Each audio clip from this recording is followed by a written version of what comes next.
Abdul Muttalib ডাক দিয়া বলে, হালিমা, তুমি তো শুধু তোমার এলাকার এই মক্কা এরিয়ার বাচ্চাদেরকে দুধ পান করাও, আমি তো একজন ব্যবসায়িক মানুষ। আমি শামে যাই, ইরাকে যাই, বিভিন্ন রাষ্ট্রে যাই, আমি কত মানুষের চেহারা আমি দেখি। ও হালিমা, কাবার মুতাওয়াল্লি হিসাবে আমি কাবার মধ্যে বেশিক্ষণ সময় দেই। বেশিক্ষণ সময় দেওয়ার ফলে কাবা যখন অনেক মানুষ তাওয়াফ করে, কত মানুষের চেহারা আমি দেখি, কত শিশুর চেহারা আমি দেখতে পাই। আমি কাবার মুতাওয়াল্লি হিসাবে জার ফুক দেওয়ার জন্য আমার কাছ থেকে কত শিশু বাচ্চা নিয়ে আসে, কিন্তু আমার নাতির মতো এত সুন্দর চেহারাওয়ালা শিশু আমি আর জিন্দেগিতে দেখি নাই। জুড়ে বলেন না আল্লাহু আকবার। এমন মুহূর্তে হযরত জিবরাইল আলাইহিস সালাতু ওয়াস সালাম ডাক দিয়া বলে, ও আব্দুল মুত্তালিব, আপনি তো মক্কা থেকে শামে গেছেন, আপনি ইরাকের মধ্যে গেছেন, বিভিন্ন রাষ্ট্রের মধ্যে ব্যবসার মধ্যে গেছেন, ব্যবসার কাজে গেছেন। আমি জিবরাইল সারা জগৎরা চক্কর দিতে মাত্র কয়েক সেকেন্ডের ব্যাপার। এমন কোন জগৎ নাই আমি যাই নাই, আদম পয়গম্বর থেকে ঈসা পয়গম্বর পর্যন্ত এমন কোন নবী নাই যে নবীর সাথে আমার সাক্ষাৎ হয় নাই। আদম পয়গম্বরের সাথে জান্নাতের মধ্যে আমার সাক্ষাৎ হয়েছে, হাওয়া আলাইহিস সালাতু ওয়াস সালামের সাথে জান্নাতের মধ্যে আমার সাক্ষাৎ হয়েছে, ইব্রাহিম আলাইহিস সালাতু ওয়াস সালামের সাথে নমরুদের অগ্নিকুণ্ডের মধ্যে দীর্ঘ 40 দিন পর্যন্ত ছিলাম। আমি নূহ আলাইহিস সালাতু ওয়াস সালামের সাথে কিস্তির মধ্যে ছিলাম। হযরত সুলাইমান আলাইহিস সালাতু ওয়াস সালাম যখন সিংহাসন দিয়ে উঠতেন তখন আমি ওনার সাথে সাক্ষাৎ করি। হযরত ইউনূস আলাইহিস সালাতু ওয়াস সালামের মাছের পেটের মধ্যে আমি ওনার সাথে সাক্ষাৎ করি। ঈসা আলাইহিস সালাতু ওয়াস সালাম যখন মায়ের কোলে কথা বলে, ঈসা পয়গম্বরের সাথে আমি সাক্ষাৎ করি। আর আমি জিবরাইল এমন কোন নবী নাই যেই নবীর সাথে আমার সাক্ষাৎ হয় নাই। আমি জিবরাইল আলাইহিস সালাতু ওয়াস সালাম মুহাম্মদের চাইতে এত সুন্দর চেহারাওয়ালা শিশু আমি আর দেখি নাই। জোরে বলেন না সুবহানাল্লাহ। আল্লাহ রাব্বুল আলামিন প্রত্যেক যুগে যেই নবী পাঠিয়েছেন ওই নবী আলাইহিস সালাতু ওয়াস সালামকে আল্লাহ রাব্বুল আলামিন জমানার সবচাইতে সুন্দর শ্রেষ্ঠ সুন্দর বানিয়ে দুনিয়ার মধ্যে পাঠিয়েছেন। জিবরাইল আলাইহিস সালাতু ওয়াস সালাম বলেন, সারা দুনিয়ার কুল কায়নাত আমি ঘুরলাম, কিন্তু মুহাম্মদের চাইতে এত সুন্দর চেহারাওয়ালা আমি দেখি নাই। আল্লাহ রাব্বুল আলামিন ডাক দিয়া বলেন, ও জিবরাইল, তুমি তো সারা দুনিয়ার জগৎ ঘুরলা, আদম পয়গম্বর থেকে ঈসা পয়গম্বর পর্যন্ত সমস্ত নবী আলাইহিস সালাতু ওয়াস সালামের সাথে সাক্ষাৎ হয়েছে, তুমি মুহাম্মদের চাইতে এত সুন্দর চেহারাওয়ালা শিশু আর দেখো নাই। ও জিবরাইল শুনো, আমি মুহাম্মদের চাইতে সুন্দর করে কাউকে বানাই নাই। জোরে বলেন না সুবহানাল্লাহ। আরো জোরে বলেন না সুবহানাল্লাহ। আল্লাহ তাআলা আমাদের নবীর চাইতে সুন্দর করে কাউকে বানাই নাই। মুহতারাম হাজিরিন, রাসূল আকরাম সাল্লাল্লাহু আলাইহি সাল্লাতু ওয়াস সালাম যখন এই দুনিয়ার জমিনে আসলেন, দুনিয়ার জমিনে আইসা সোজা সেজদার মধ্যে পড়ে গেলেন। সেজদার মধ্যে গুনগুন করে কি জানি বলেছেন, কিন্তু তাফসীরের কিতাবের মধ্যে পাওয়া যায় আল্লাহর পয়গম্বর ওই সময় সেজদার মধ্যে গিয়া আল্লাহ তাআলার শুকরিয়া আদায় করেছে আর উম্মতের ফিকির করছে। রব্বি হাবলি উম্মতি, রব্বি হাবলি উম্মতি। জোরে বলেন না সুবহানাল্লাহ। ভাইরা আমার, কিছুক্ষণের মধ্যে সন্তানটা যখন কোলের মধ্যে নিলেন, আম্মাজান ফাতেমা, আম্মাজান আমেনা মনে মনে ভাবতেছেন, আমার এই সন্তানের বাবা যদি দুনিয়ার জমিনে থাকতো, আমার এই সন্তানের বাবা যদি আজকে দুনিয়ার জমিনে থাকতো, আমার এই সন্তানের বাবা কতই না খুশি হইতো। আমার সন্তানটা বড় হইলে আমার সন্তানকে নিয়ে একটু ঘোরাফেরা করত। এমন মুহূর্তে আল্লাহ রব্বুল আলামিন হযরত জিবরাইল আলাইহিস সালাতু ওয়াস সালামকে ডাক দিয়া বলেন, ও জিবরাইল, যাও যাও, আমার মোহাম্মদকে একটু তার মার কোল থেকে একটু গায়েব করে দাও। জিবরাইল আলাইহিস সালাতু ওয়াস সালাম মোহাম্মদকে নিয়া সারা জগৎ একটু গ্যারান্টি দিলেন। সারা জগৎ একটু ভ্রমণ করার পরে প্রত্যেক বস্তুকে চিনাই দিলেন, প্রত্যেক সৃষ্টিকে চিনাই দিলেন। এই দেখো, এইটা হলো আমাদের আখিরি নবী, তার নাম হবে মুহাম্মদ। সারা জগতের মধ্যে রহমত হিসাবে উনি এসেছেন।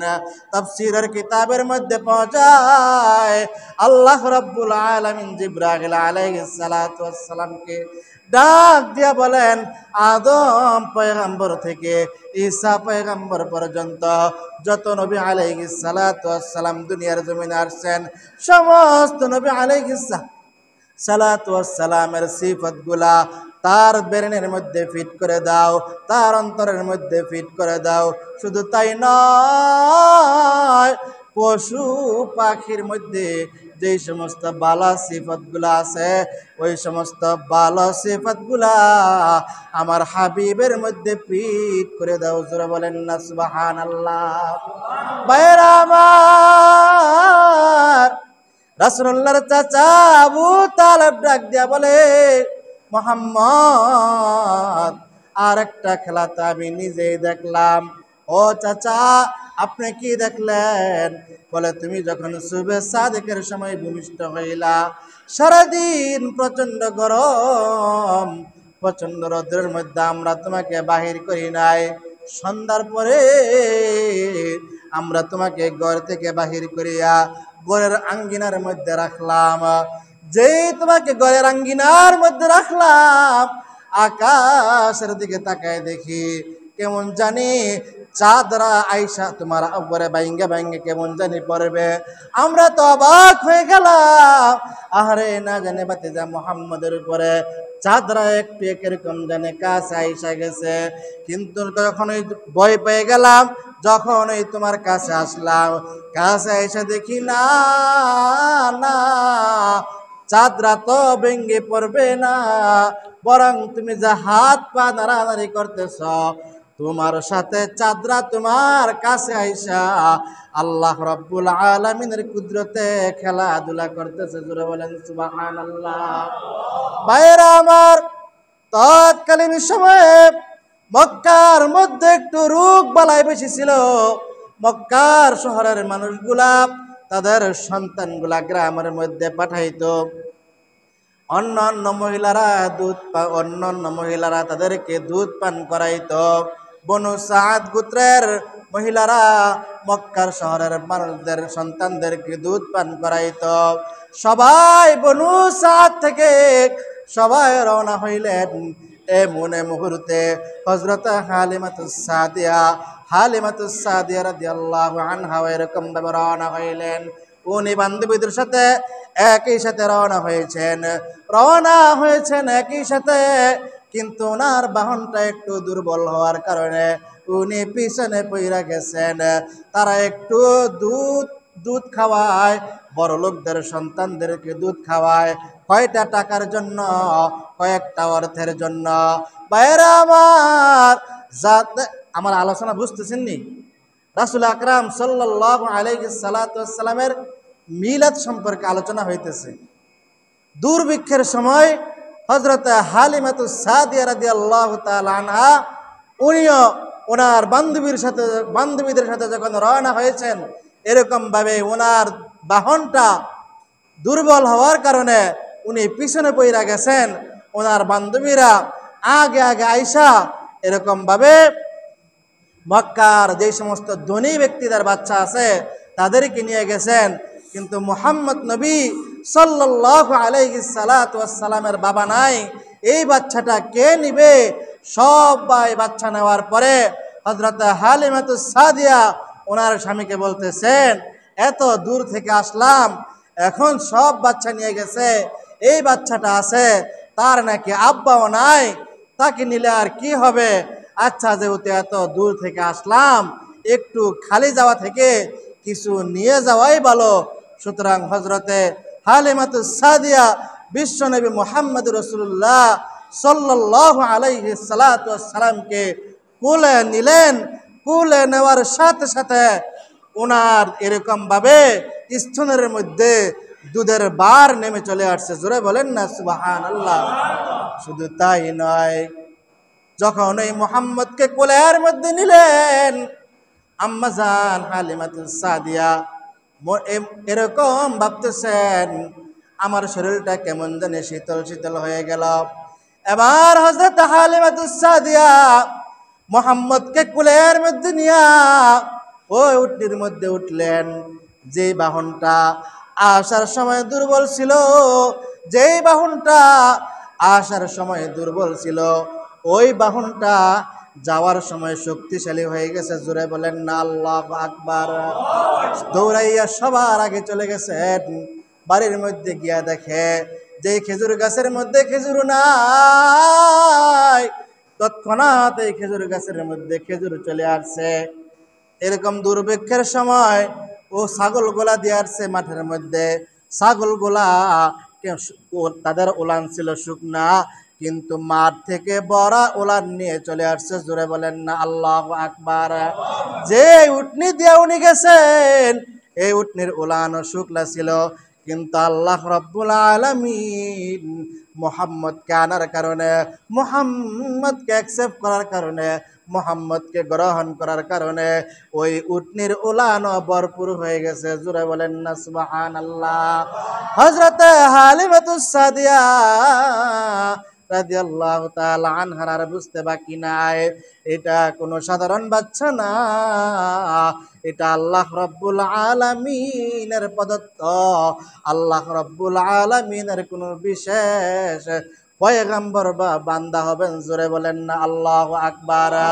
ভাইরা আমার, হযরত হালিমাতুস সাদিয়া রাদিয়াল্লাহু তাআলা আনহার আরেকটা সন্তান ছিল, কিন্তু মুহাম্মদ নবী দেখেন কেমন অবস্থা।